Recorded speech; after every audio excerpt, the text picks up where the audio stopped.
everybody, welcome to the Auman Landscape YouTube channel. We're on a cool project here today. The guys are, we've been battling the weather a bunch here, but the guys are moving forward and getting pavers down. Right, Travis? Yes, sir. We're doing a really cool project here. It's a really nice overlay. It's amazing what you can take an old gray concrete slab that's in good shape and do with an overlay.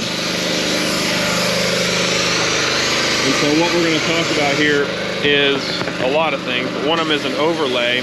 When can you do an overlay on an existing concrete slab? Well, number one, it's got to be in good shape. It's got to be in good condition. The concrete can't be shifted different elevations, you know, different heights. Like if this expansion joint here, if these two things were at different elevations, like this was high and this was low, that would begin to rule it out as a candidate for that. Sometimes you can grind your way out of it or remove a section and you know, do a transitional zone, but it's going to vary on the quality of the concrete, how good a shape the concrete's in. But elevation and pitch are two big things. This job's really great shape. It's got 1% slope across there, which, you know, I'm a fan of 1.5% and a minimum 2%, but that's going to drain okay across there. We've got other things here. Bo went down through here with a grinder, you can see, with a cup grinder, and ground off that cream from that edging when they did the concrete, so our pavers are going to sit nice and flat. You can see a little bit of differential here, so as our pavers cross across here, we might need to put a little bit of a thin set across here just to bridge that if the pavers wobble or whatever. And then you've got elevation issues too.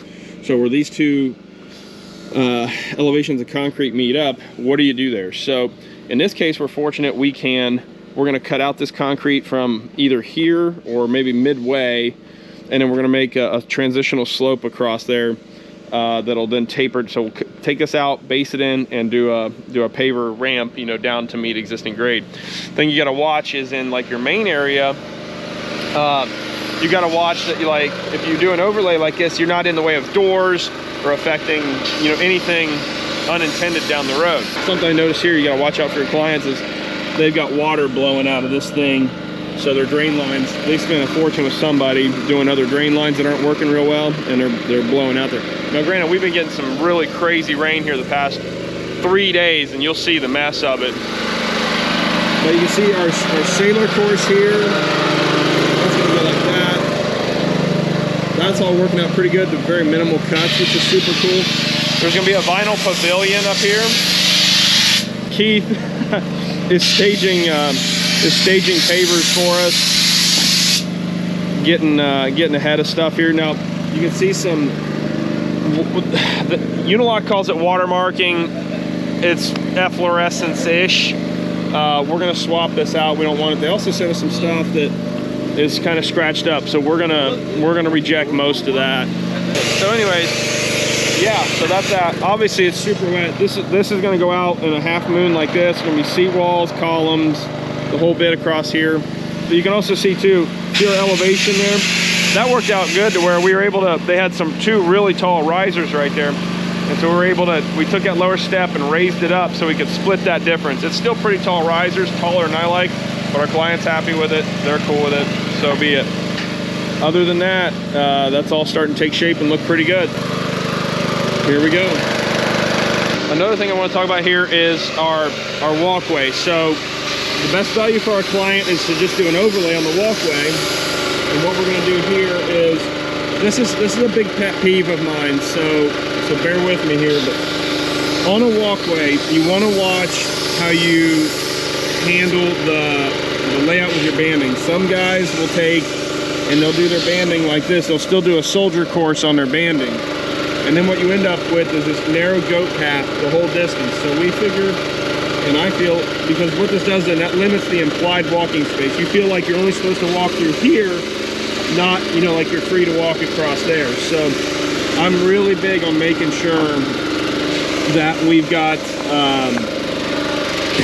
that we switch from that sailor course through there, again for proportion, but also so it doesn't cramp that implied walking space through there. I'm a real stickler on that, so we want to make sure. I was gonna say, it sounded like he was starting to either choke to death or run out of fuel. Let's see here. So that's a big deal on that implied walking space. We want to do that.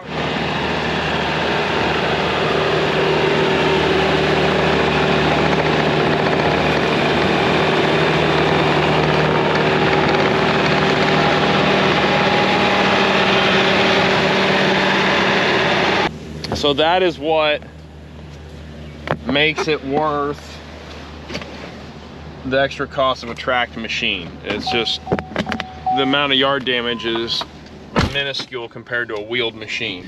With that being said, there we are. Here's one thing too. The guys have been, Bo, or the project manager, has, you know, brought a company truck here, but when we don't need to, a company truck, we're trying to get the guys to drive their personal vehicles to a job site so that they're clocking in their full 8 hours or 10 hours. We're trying to work 4 10s. Clock in their full 10 hours on the job site, not spending an hour a day in a truck driving. And they still get their hours, and we remain more competitive and efficient that way.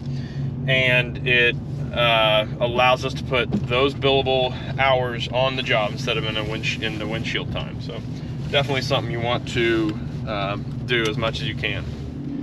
So it's one of those evening appointments that I don't feel like going to for a myriad of reasons. One of them being I don't feel good. I've got a sinus infection or something that's, can't take myself seriously with these glasses on, that's kicking my tail and I don't feel good. I got lots of drainage. Wait.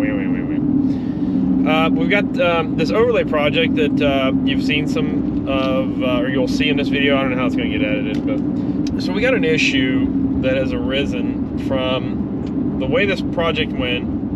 The overlay is fine. It's not the overlay is the issue. But what happened is, so we had some bad pavers show up, but more pavers, more problems. I think it's a rap tune to that jingle there. We had some pavers. We had, you know, it was 8 or 10 skids of pavers on this job. So the job's pushing 1,000 square feet. I can't remember how much exactly, but what we've got is an issue that, okay, so we had two or three bundles of pavers that had issues. They had really bad water marking, which some will call it efflorescence. Unilock calls it water marking, which is just a white haze on it. It goes away in the most part, but it's not, I wouldn't say really it's technically efflorescence, but regardless, it's bad enough that, like, we've done other jobs with it where it fades away in a day or two. It's really not a big deal. These were so bad we needed to return them, and which they were great about. And so, you know, props to them, which is part of the big thing here of like having a good supplier, right? And a good relationship with a supplier, right? But what we got going now is, okay, so we stopped laying pavers up to certain square footage area, which is the extension of beyond the overlay area. And we stopped there, did all our construction, rain, delays, all this stuff. So we didn't do any of our excavation for our standard base install, which is still an open grade, clean stone. And what we've run into is, like, we thought the pavers were just dirty, and because we put down brand new, and, you know, the new pavers arrived that replaced the ones that were packaged wrong. They didn't have the separator or anything in them. And what ended up happening was we put down the new ones, like, oh, they're bright new and shiny, awesome. The ones we've been walking all over for 2 or 3 weeks because we've been rain delays again and tracking all over and cutting on top of and all that, really dirty and dull. And we're like, oh man, that needs a good power washing before we sand and, you know, sand all that stuff. So power washed it, and no improvement in that, you know, no marked improvement in the aesthetics of the pavers. And this brings us to, this is not good. And our client had asked, you know, what we're going to do. Well, we tried a sealer experiment. Sealer brought it up to par. Color-wise, it drew the color out of it, out of the faded stuff. But that's probably only a 3 or 4 year, you know, option, and we don't want that for our clients. So, long story short, the meeting here tonight is, and the client's been very nice and reasonable so far and everything, and I anticipate the continuation of that, as they seem like fair and reasonable folks. So, you know, we're just dealing with a couple issues. I wouldn't say customer service issues, but, you know, quality product issues, or just product issues. I mean, you make 10 million square feet of something, you're going to have a percentage of it. Just like your company and my company, we do $1 million a year worth of work. Well, we're gonna have something that's gonna have an issue that we did, right? The guy screwed something up, I screwed something up. Like, mistakes are human, and I'm very forgiving of that. So, anyways, we got to go tonight and figure out, like, and just I want to talk to my client in person about, like, okay, what's our issues here, and make sure everybody's on the same page with what the remedy is, because I need to make sure that the new batch is coming. Does it match the old faded portion? Is that the blend look for the year, or is it this new bright and colorful mix? And that's what we should expect for all of the year 2021. And so we don't want to take up 800 square foot of the faded stuff when we would just get 800 square foot of faded stuff again when we should have taken up the half circle part, you know, to make it match the half. So you'll see this here in the video. It'll make sense, I hope. Long-winded talk there, but we're gonna. This is one of those meetings that you just have to have in person, and of course we'll do, you know, safely distance and all that stuff. So with that said, so you'll see some video here, and this will probably be some voiceover, and you'll see how this goes. But this has nothing to do with the fact that it's an overlay.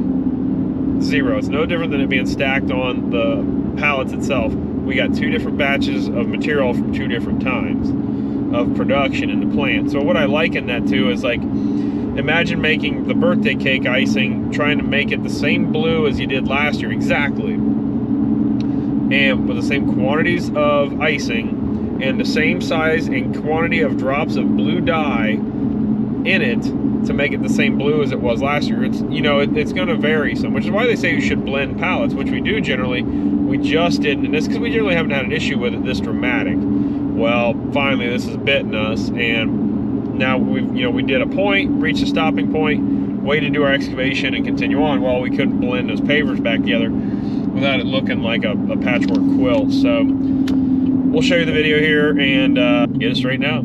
Here we go. If you remember, initially on this site we had the pavers brought, and we had pavers brought in from Unilock, and they had some really obnoxious white marks on them, you know, that fluorescence or watermarking they call it, you know, whatever. And we replaced the worst offenders, and we've had this before, it's not that big a deal. But then what we rejected was 2 full pallets, and so we did our overlay here. This has nothing to do with the overlay, by the way, this coloration issue. These came like this. And so we rejected 2 skids worth of stuff, sent it back. They brought us new stuff. Well, we laid up to here, and then we did this. And this is a good example of why you want to blend pallets. Now, this blending wouldn't have worked anyways, because you can see there's such a contrast. But we laid this out, and we thought this area was just dirty from all the construction of 2 or 3 weeks of building and doing all over it. So you can see, again, you know, my story. And so here we are, we've got this issue. So what the ultimate remedy is, and it's just the quick, dirty, cheapest, believe it or not, is Unilock's going to warranty this material. We're going to yank it out. It's going to get put in a skid steer bucket. It's going to go in a dump trailer, or it's going to go in a dump truck, rather. I might put a dumpster out here, I don't know, and just haul it to the street, put it in a dumpster. So then we're going to do that, and we're going to yank this up, redo it, relay it. Fortunately, the walkway is not bad. Few offenders here and there, but the client is satisfied with the walkway, so that's cool. But this, they're not, and understandably so. You can see the marked difference.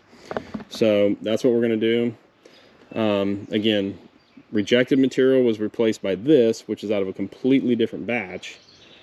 You know, so here we are. So that's it.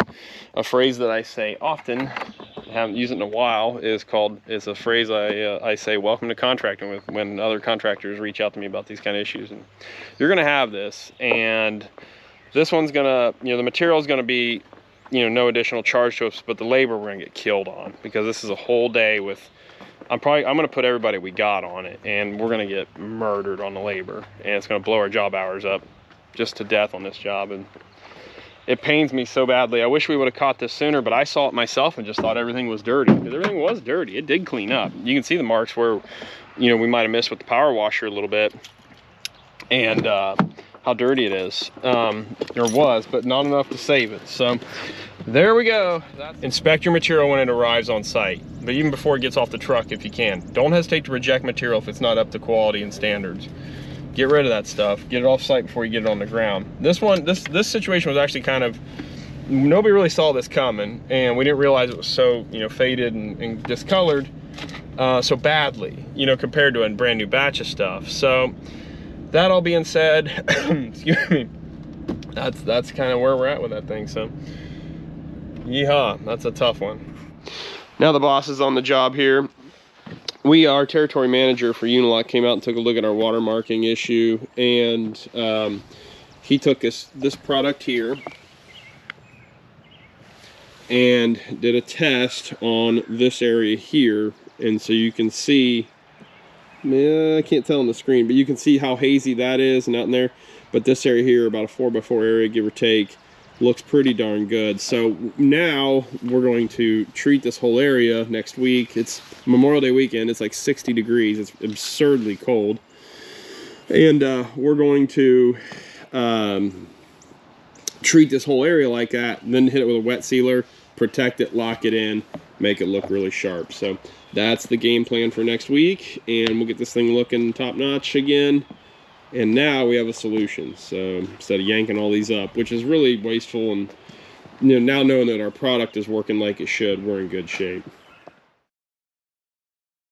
The initial plan for the property was we're going to pay cash for the land and then finance the build. Well, in the interest of hanging on to cash with interest being so low, we're now going to finance the entire thing. Put a chunk of money down on it, but we're going to finance the land and the build now, so we can hang on to cash all through the build. Commercial loans, you have to put 20% down. Yeah, so initially, so we got to put 20% down right out the gate. A little bit later on, we'll share what the total budget is for the property at some point. Well, we just had to increase the budget last week because we did some numbers. And this morning, and by $40,000 this morning.